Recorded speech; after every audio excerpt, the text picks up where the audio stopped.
should also see in the same conjugate image plane the front focal plane of the condenser, and that's where this iris is located. So with the Bertrand lens in place, if I open and close this iris of the condenser, I should be able to see the physical leaves of the iris opening and closing. And the image of light is also projected or imaged onto that front focal plane. So when again I look at the back focal plane of the objective lens, I should be able to see the image of the light source as well.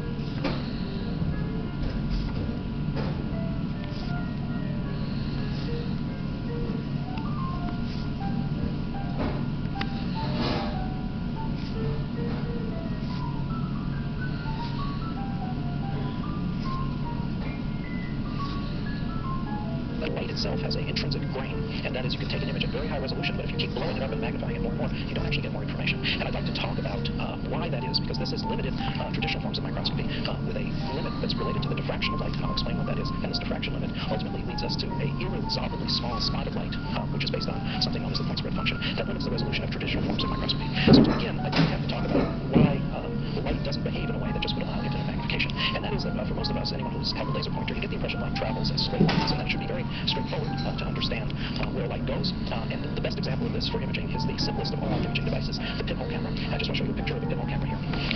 Pinhole camera is a device that has a box, and this box has a pinhole in it. And the box usually has a piece of photographic paper inside the box. The box is sealed, I'm not showing the size of the box. And the photographic paper is looking at the world, and the world is being seen through a single pinhole. In this case, the world consists of a single lamppost shown over on the side of this image. And the idea of the pinhole camera is very straightforward. It's that light from each part of the lamppost goes in all directions, but because the pinhole is only in one place, only one ray of light from each part of the lamppost gets through the pinhole. So the very top of the lamppost has light going in many directions. The two dotted lines are two directions light is traveling that bumps into the wall of the box. But one of the rays, the one that's solid, goes through the pinhole and ends up down here.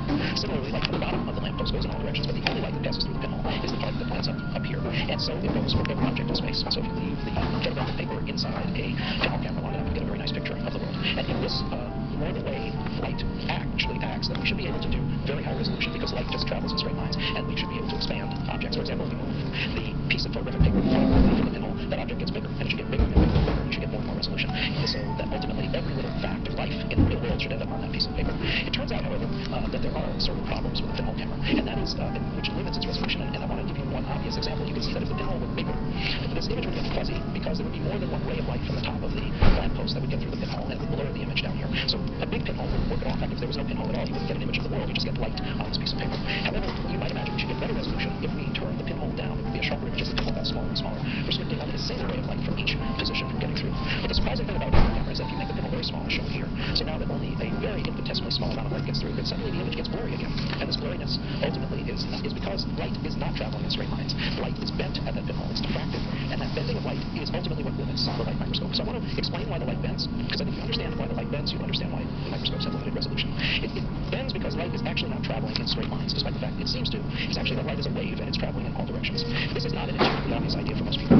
It required a great genius, a man named Christian Huygens, to first figure out this fact. Christian Huygens was a Dutch polymath. He did many things, invented many things. He was a genius in many different areas. And one of his great claims to fame was wave optics, the idea that light travels in waves, not in lines. This was his big idea. And it was counterbalanced by Newton's brilliant idea that light is actually made of particles, the corpuscular theory of light. And of course, we all know about photons, and that word photon was first used by Newton. And it turns out that we're both right, and in some ways, Christian Huygens was closer to reality, I think, than Newton's view of light. But that's a long story. I want to just tell you what the wave theory says light actually is, instead of being a straight line, that what light can be thought of as traveling as a wave.